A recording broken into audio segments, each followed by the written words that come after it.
Hey, good morning. Welcome to Coffee Talk. I'm Mark Bradberry. Why don't you grab a cup and join me this morning? I hope you'll take a moment and like the video too and subscribe to my YouTube channel so that you'll be updated instantly whenever there's a new video posted. So, in the meantime, let's talk about this.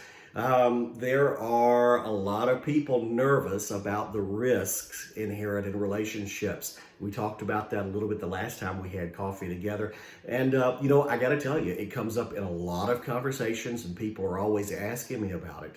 My daytime job is in risk management and security. So it's kind of interesting to see how risk relate to relationships.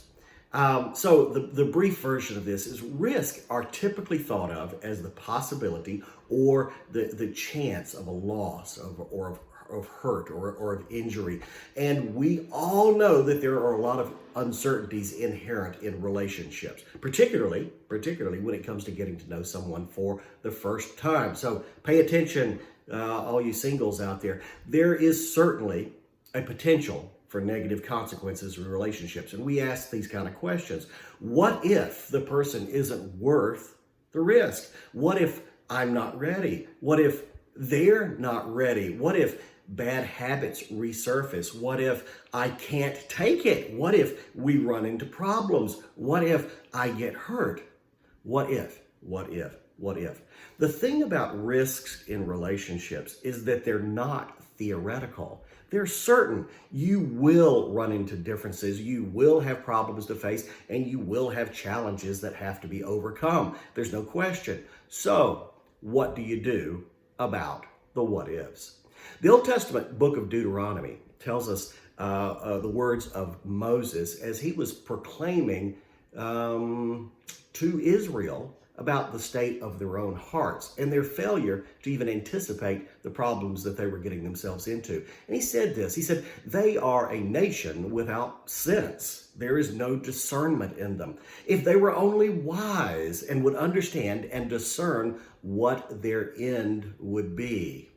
Friends, that is a biblical call to spiritual risk management. Gotta tell you. So if you want to get a handle on your relationship risk, let me share with you four basic options, that can help you in sort of determining how to respond to that uncertainty. First, you can accept the risk. Now, this is just the option to say, I'm going to accept things as they are and do nothing. You do this for a risk that had a low probability of happening, or maybe a low impact if it did. Maybe it's something like, what if they don't like sushi? Oh, no big deal. We can live with that. What if they like snakes as pets? Possible, but not very likely. Don't call me and tell me you have a friend who likes snakes. No, not the point. In other words, this is the situation in which you find the risk acceptable. You can live with it. The second option is you can reduce the risk or reduce the potential of the negative consequences should it occur. We call this mitigation. What if the other person in the relationship is less interested than I am? I might be hurt. That's a good example.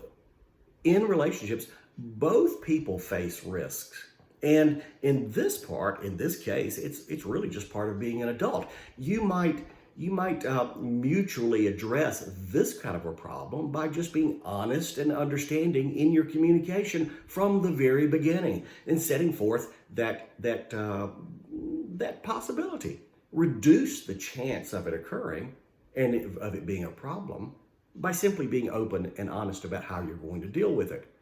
Third option, you could transfer the risk. Well, what does that mean? Well, this means that you don't eliminate or reduce the risk, but you delegate it or you transfer it to a third party. It's kind of like getting insurance or having an agreement.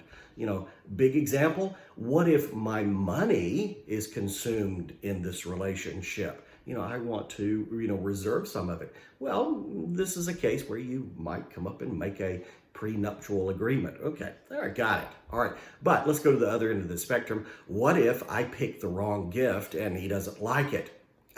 Well, transfer the risk. Ask his mother for her opinion.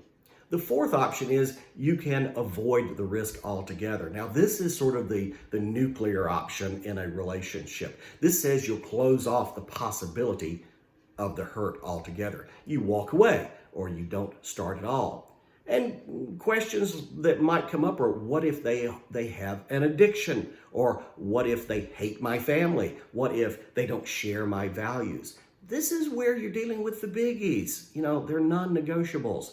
Be careful where you use the avoid option, though.